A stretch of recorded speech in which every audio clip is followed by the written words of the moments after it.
Strange is happening online. Identical deepfake videos claiming to be Warren Buffett are flooding platforms, all delivering the same urgent message. You got to get out of gold. But none of it is real. They're all AI generated, and yet some investors are now falling for them. So who's behind this coordinated attack and why now? Well, gold's been under pressure, yet it's refusing to collapse, holding key levels while stocks, bonds, and crypto swing wildly. So is this market noise or a coordinated signal? Here to break all this down for us, please welcome back to the show, Todd Baba Horwitz. Baba, so good to be with you. Always great to be with you, Danny. I always love coming on with you. Look, and we have a lot of ground to cover. We're going to start with this deep fakes, but obviously we just have a CPI out now. We have a Fed meeting that's coming up next week. We're going to get your thoughts. But why am I bringing up this coordinated attack that we're seeing? And if I may, I just want to share with you, Baba, a personal note I received from Frank Giustra, obviously one of the most vocal voices in the gold industry. He knew we were doing this interview, and he said, please share this with the audience, because he truly believes this is a coordinated attack on gold by the crypto people, or I don't know, maybe something even deeper. He says, quote, the sudden pump Bitcoin dump gold coordinated campaign that started last weekend was a desperate attempt by the BTC maxi crowd to keep alive the narrative that Bitcoin was the better equivalent of gold at a time when gold was going through the roof. It was so obviously transparent and amateurish, it was almost funny to watch. Predictably, it failed and should be seen as an embarrassment to those Bitcoin whales behind it. Recycling old clips of every Bitcoin promoter known to mankind, making wild price predictions, and most egregiously, the creation of AI-generated videos using the likes of Warren Buffett, warning about holding gold, would land certain people in prison if this were a regulated market. Call me a cynic, but I would rather buy an asset class that is being quietly and at times covertly accumulated by those that truly have the power, rather than one that's being shamelessly hyped and promoted like a penny stock pump and dump campaign. Thoughts, Baba? Well, I'm sure. First of all, we know that all this AI crap is fake, and they create a lot of these ads, and they create a lot of these statements, and they mimic. They've done them for the president. They've done them for Warren Buffett now. You know, listen, we went through this, if you remember Wall Street Bets, right? They went through this with silver. Years ago, they tried to pump down silver and talked about, because they try to create these gigantic short squeezes. And again, gold itself was going to sell off a little bit anyways. This video had nothing to do with it, and I don't think that gold investors are crypto investors, and they're not going to switch. I think you got gold to a point that it was so overbought that it needed a pullback. We got a pullback. So what? It came down 7 or 8% from its highs.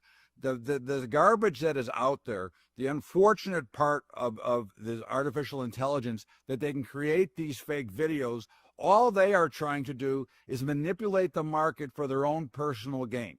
Okay? So you can have, listen, it could have been, let's say it was the central banks who've been a big buyer of gold. They want to buy it cheaper, so they put out this statement. Again, I'm not saying anybody who did it, I have no idea who did it, but definitely it was done with a purpose. We all know that when there's money involved, people are going to do, the charlatans are going to do what they can do to try to create a better opportunity for themselves.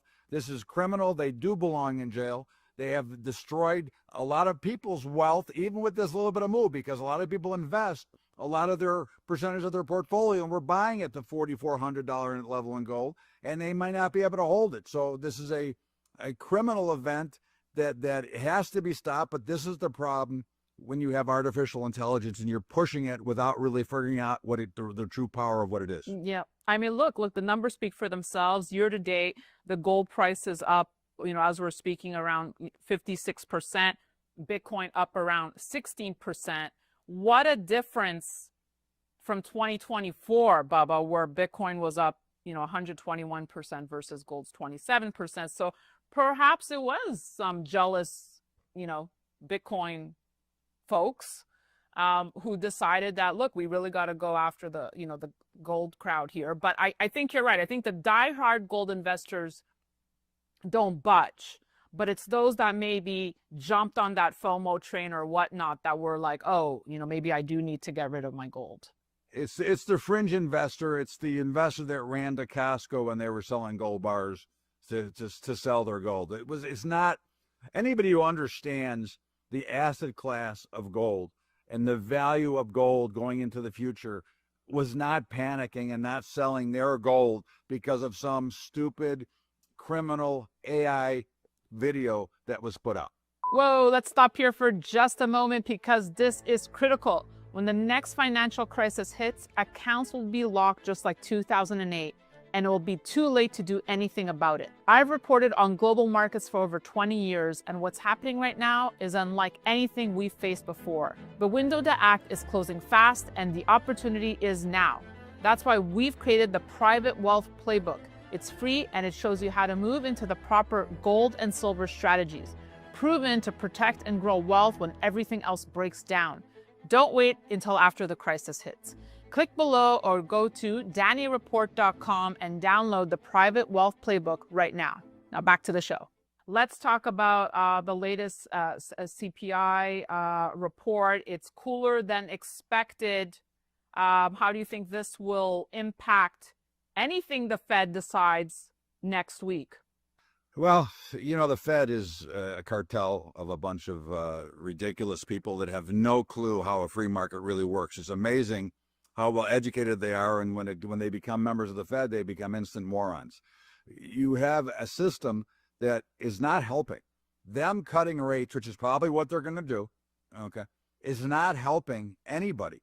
When you're in a K-shaped economy, which we are, which means that you're destroying the middle class, okay? The wealthy are getting richer, the poor are getting poor, okay? The middle class is being wiped out. So depending on where you sit, and again, if you live in New York City, for example, if you don't make $150,000 a year, you're in poverty, okay? At the end of the day, a rate cut is going to spike inflation. We're already seeing higher inflation from the last rate cut. And what people do not understand is a rate cut does not necessarily benefit the borrower, okay? It only benefits for sure the banks because the Fed funds rate, when they cut it, that is the lending rate to the banks, okay? It has nothing to do, they don't have to pass the savings on. So from the last rate cut, or we go back a year to the first time we started cutting rates again, only the banks have benefited. The 10-year notes are higher than they were a year ago, yet we're 150 basis points lower on the Fed funds rate. So they'll probably cut because that's what they do, and they do ridiculous things because, unfortunately, they don't let the free market trade. True interest rates, if you go to the peer-to-peer lenders, are well north of 10%. Okay, so again, it's silly what they do. And just getting back to gold here, I mean, you obviously were not shaken or surprised by the pullback we had in gold, and now forecasts are kind of all over the place. I mean, we have some banks still forecasting 5,000 gold by November. Others warning it could drop back to 3,600. Where do you fall? What's your gut telling you? Well, as you and I talked last time, I thought we could get to 4,500 this year, and we did. Yeah. Again, it's hard to read from where we are here. One of the problems we have is a lack of volume, but certainly neither would surprise me. A big rally, I mean, I wouldn't say by November, that's 2 weeks from now, but if we could get to 5,000 by the end of the year, is it possible? Yeah. I mean, we're up 56% this year. Another 20% or another 15% would not be shocking. Okay. I think that there's a greater probability of a pullback, a continued pullback, and not because there's anything wrong with the gold. When markets get overbought, when people get over leveraged, when the FOMO finally wears off, people wonder where their capital is. It's like any other market. When they get overbought, they're normally going to pull back. And we're certainly, we got to about 5 or 6 standard deviations away from the mean on gold, which is too far. It cannot exist at that pace of going up. There's not enough money to continue to support it. We just saw it in silver. Silver ran to $54 almost, all-time new high, and pulled right back to 49, 48. Look, you expect pullbacks. You can't go into a market thinking that it's going to continue to go up. You get these big dramatic up moves, 56%, what is it, 70% in platinum and 80% in silver. There's going to be a pullback. Don't worry about it. Use that as a buying opportunity. Look, precious metals have not changed, and with central banks participating in buying them, that's telling you that we need to have that as part of everybody's portfolio. And to your point, central banks, just to put it down, like just to talk numbers, bought a record 1,037 tons of gold in 2024, and demand is still surging. Do you think we're going to keep seeing central banks buying, or do you think we'll get to a level where the price will settle? I think they're going to continue to buy for the foreseeable future, because what they're really telling you, Danny, is our paper money, our fiat currency globally is worth toilet paper. Okay, it is worth nothing, and that is hence the reason that they're accumulating hard assets, because hard assets hold value and they're not a debt to the government. Government's not borrowing money. You're holding a physical asset, and that's what I think they're realizing. The damage that they've done with we're not going to call it money printing, their debt creating, their inflation creating policies. Okay, so they're now collecting and accumulating more gold to help protect themselves. I wonder what the U.S. really has under their sleeve, what they're planning with gold. Any thoughts, Baba? Well, I don't know, but I know that Besant would like to see something more of a gold standard or a Bitcoin standard, or something, an underlying asset that controls the dollar, that values the dollar like we used to have before Bretton Woods.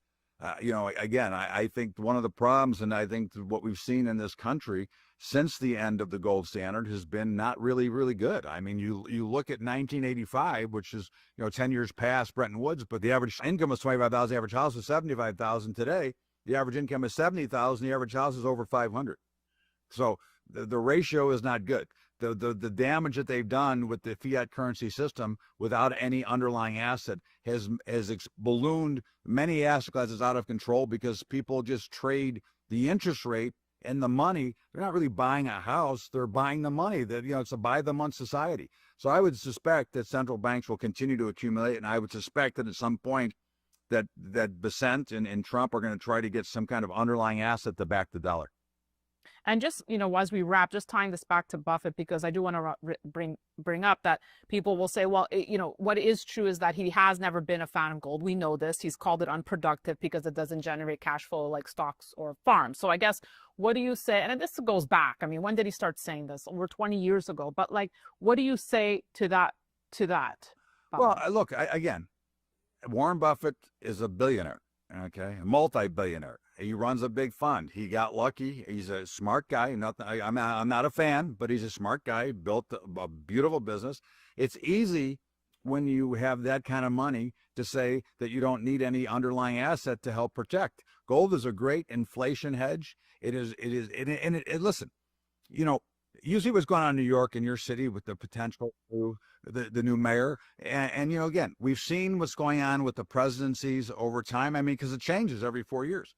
You may need gold and silver as a currency someday again. There could be another revolution. So not only does gold shown growth in history as it grinds higher and protects you against inflation, but what happens? What happens if? It's a great asset class to hold, and I think everybody should have 5, 10, 15% of their money tied up with physical metals that they buy in real hard assets that they can put in their safe in a box or a store somewhere, not the paper crap that you buy, because I don't believe there's enough gold in the world to cover all the paper that's out there. And now I'm getting you fired up. Let's get you fired up more. You mentioned New York City, but we're seeing all these cities one by one. San Francisco, your hometown of Chicago. What's the state of Chicago, Baba, and how do you feel about it? Well, I'd like to see they should have the Chicago fire again and burn it to the ground. Look, they've done dramatic damage from Pritzker as the governor of Illinois to the ridiculous Lori Lightfoot and the new mayor now. They do nothing but damage. There's nothing but violence in that city, and they've turned it into a word that I can't use here, but they've turned it into a hole. Okay. It is turned into something that you don't even want to look at it anymore. I mean, more parts of the city have turned into trash. It's dirty. It's filthy. They have no clue of what they're doing. And yet people are forced to live there. They continue to raise taxes. The cost of living in Chicago is ridiculously high. We can't continue in these big cities, because basically big business is pulling out of these cities, okay? Because, listen, why wouldn't I go to Florida? Why wouldn't I go to Texas, where I could not pay taxes and have a better life to live? You know, Yep. instead of living in a worn down, beaten down, overpriced city of Chicago that has no clue as a mayor and who wants to take my money away, okay, because I should pay welfare. You've heard Social Security is going to run out of money. How come they never talk about welfare running out of money? Okay, that's what I want to know. So we have this going on in these big major cities. I mean, San Francisco's turned into a toilet, along with Chicago and along with New York. I mean, you can say what Yep. you want, but in most parts of those cities, except for the glamorous parts, they're nothing but toilets. And that is the concern with the upcoming race here in New York. We will see what happens. Bubba, finally, after all these years of knowing you, I don't think we ever had this discussion. I don't know if you know that Michael Jordan is one of my greatest heroes. I'm assuming you think he is the GOAT, right? Not LeBron. LeBron is not even close to the GOAT. Okay, thank you. No, Michael Jordan is the GOAT because, listen, again, I know this is not a conversation, but just look in the era he played, the way they beat him up. There was not all these rules to favor the offensive player. That's all. That's it. He's the greatest. No, but why do I bring him up now? Like I said, I'm obsessed with Michael Jordan. But now he's gone viral again because there's this clip of, someone asked him, when was the last time you picked up a ball? He said it was during the Ryder Cup, I don't know, a few years ago at this guy's house in front of his kids. And he was so nervous if he was going to make that free throw. Of course he nailed it, but it's going viral. So people can Google it if you're interested, but he is the greatest of all time. And so are you, Bubba. We appreciate you. Thank you for coming back. Danny, it's great to be with you. You are the best, and continued success, my dear. You're doing a great job. Thank you. And we'll continue watching the gold and silver price here. Exciting times in the market. And thank you all for watching. We'll have more great content coming to you. Happy Friday. Happy weekend. As always, reach out